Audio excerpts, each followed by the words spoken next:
Assalamualaikum warahmatullahi wabarakatuh. Kami dari kelompok 5 akan mempresentasikan tentang dua subbab dari wirausaha produk rekayasa sistem teknik, yaitu yang pertama mengenai laporan kegiatan pembuatan produk sistem teknik dan yang kedua mengenai evaluasi kegiatan pembuatan produk sistem teknik. Sebelum itu kami akan memperkenalkan diri. Perkenalkan, nama saya Davina Ardianti. Perkenalkan, nama saya Devi Octavia. Subbab yang pertama yaitu laporan kegiatan pembuatan produk sistem teknik.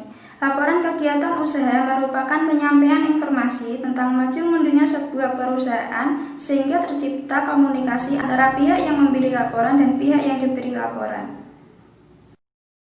Syarat-syarat laporan: 1. Relevan, artinya bahwa laporan keuangan yang disusun harus ada hubungannya dengan pihak-pihak yang memerlukan untuk mengambil keputusan. 2. Dapat dimengerti, artinya bahwa laporan keuangan yang dibuat harus secara jelas dan mudah dipahami oleh pemakai.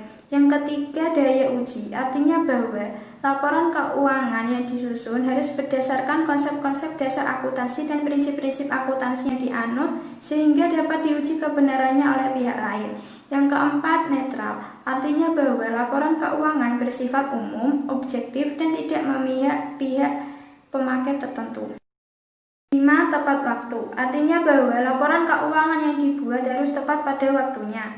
6. Daya banding, artinya bahwa perbandingan laporan keuangan dapat diadakan baik antara laporan keuangan pada tahun sebelumnya dengan tahun tertentu atau laporan keuangan perusahaan tertentu dengan perusahaan lainnya pada tahun yang sama. Yang ketujuh, lengkap, artinya bahwa laporan keuangan harus memenuhi 6 syarat tersebut dan tidak menyesatkan pembaca. Macam laporan: 1. Laporan laba rugi, 2. Laporan perubahan modal, 3. Neraca, 4. Laporan arus kas. Laporan laba rugi merupakan laporan yang menunjukkan kemampuan perusahaan untuk menghasilkan keuntungan dalam suatu periode akuntansi atau 1 tahun. Laporan laba rugi terdiri dari pendapatan dan beban usaha. Laporan perubahan modal adalah laporan yang menunjukkan perubahan modal pemilik atau laba yang tidak dibagikan pada periode akuntansi karena adanya transaksi usaha pada periode tersebut. Neraca adalah daftar yang memperlihatkan sumber daya perusahaan serta informasi tentang asal sumber daya tersebut. Laporan arus kas atau cash flow adalah laporan yang menunjukkan aliran uang yang diterima dan digunakan oleh perusahaan dalam periode akuntansi beserta sumbernya. Subbab yang kedua yaitu evaluasi kegiatan pembuatan produk sistem teknik. Dalam subbab ini yang akan dibahas yaitu 1. Informasi proyek pengembangan model atau produk, 2. Tugas pengembangan proyek, 3. Nama produk, 4. Pekerjaan atau pendidikan terkait, 5. Organisasi, 6. Langkah kerja, dan yang ketujuh lampiran portofolio. Informasi proyek pembuatan model atau produk. Indonesia berpotensi dikembangkan industri-industri kreatif di mana para pelakunya adalah para generasi muda yang aktif, kreatif, dan inovatif. Pengembangan industri-industri kreatif ini sangat penting karena potensi alam yang ada di sekitar masih belum bisa dikreasikan menjadi produk yang memiliki nilai tambah. Tugas pengembangan proyek. A. Orientasi terkait dengan karya rekayasa yang menjadi target tugas kelompok. B. Penelitian awal melalui observasi. C. Gagasan atau ide. D. Mendesain produk. E. Pembuatan model karya produk peralatan sistem teknik. F. Aplikasi secara umum. Nama produk. Yang pertama, nama produk disesuaikan dengan potensi sumber daya alam yang ada di sekitar. Yang kedua, tugas akan disimpulkan melalui presentasi dan mendemonstrasikan model. Yang ketiga, menjelaskan bagaimana mengidentifikasi permasalahan. Dan yang keempat, menjelaskan bagaimana mengaplikasikan model secara umum. Pekerjaan dan pendidikan terkait. A. Peserta didik melakukan pengamatan di mana dapat mengembangkan pendidikan terkait dengan model yang akan direncanakan. B. Lapangan pekerjaan seperti apa yang memungkinkan untuk mengaplikasikan gagasan yang ada dengan memperhatikan pemanfaatan energi terbarukan sesuai dengan sumber energi terbarukan di sekitar. organisasi. Yang pertama, melakukan observasi melalui internet atau dengan melakukan kunjungan ke tempat proses produksi. Yang kedua, mendiskusikan tentang desain, kebutuhan bahan, serta alat yang digunakan untuk membuat model. Langkah kerja. A. Kerja tim. Setiap peserta didik harus mengetahui kekuatan dan kelemahan dalam bekerja sama. B. Fokus pada produk berupa model karya rekayasa, pembuatan produk peralatan sistem teknik. Setiap kelompok fokus dan memiliki motivasi yang tinggi untuk mendapatkan produk yang bagus dan berkualitas. C. Perencanaan dan pengorganisasian. Peserta didik dapat merencanakan dalam waktu yang singkat. Lampiran portofolio.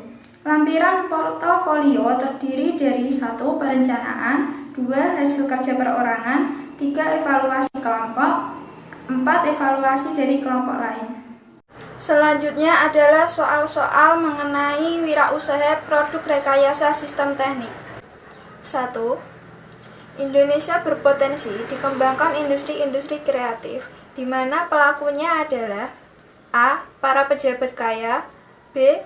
Generasi muda yang aktif, kreatif, dan inovatif, C. Presiden dan wakil presiden, D. Orang-orang dewasa, E. Para menteri. 2. Potensi alam yang ada di Indonesia masih banyak yang belum dikreasikan menjadi produk yang memiliki nilai tambah. Salah satu penyebabnya yaitu A. Negara Indonesia termasuk negara berkembang, B. Tingkat kemiskinan di Indonesia sangat tinggi, C. Sistem SDM yang rendah, D.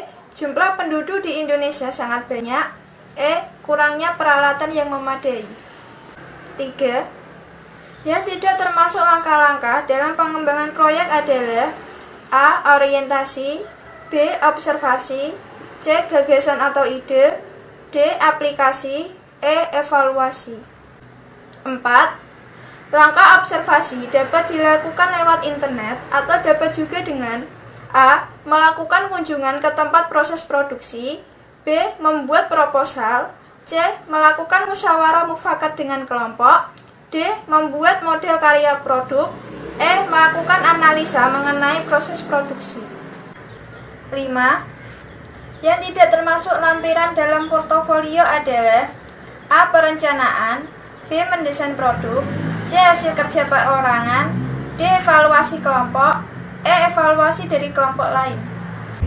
6. Laporan keuangan dibuat oleh seorang A. Bos, B. Bendahara, C. Sekretaris, D. Akuntan, E. Asisten bos. 7.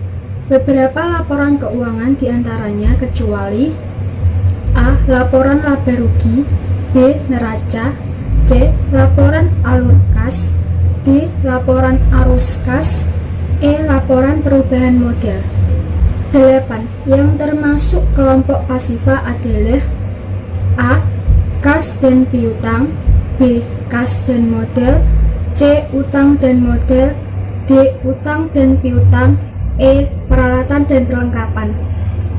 9. Dalam persamaan akuntansi, kas termasuk dalam A. Modal, B. Aktiva lancar, C. Aktiva tetap, D. Pasifa lancar, E. Pasifa tetap. 10. Salah satu metode laporan laba rugi yang menjumlahkan seluruh pendapatan dari atas sampai bawah jadi satu kelompok, kemudian dikurangi dengan total beban yang ada di periode tersebut, yaitu metode A. Multi-step, B. Multiple step, C. Single step, D. Triple step, E. Cara bertahap. Sekian presentasi dari kelompok kami. Apabila ada kesalahan mohon maaf. Wassalamualaikum warahmatullahi wabarakatuh.